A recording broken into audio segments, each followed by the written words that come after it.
That's super fascinating. It's really, really interesting. It's very sciencey, if I dare say.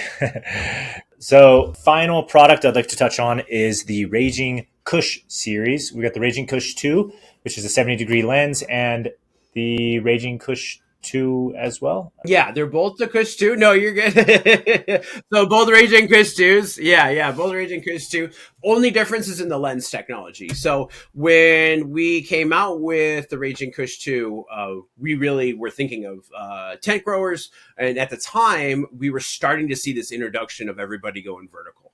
And when everybody was going vertical to start, they were like, I'm trying to get as much production out of my grow as I can. So they were growing these really tight canopies. And what we learned as cultivators over, the next few years was those tight canopies were causing mold issues, hot spots. And so we saw these layered facilities getting wider and wider and further away from their canopy because they wanted to have that control they used to have with the big rooms. So when we designed those 120s, it was all about keeping that like 12 inches, 18 inches from the plant tight.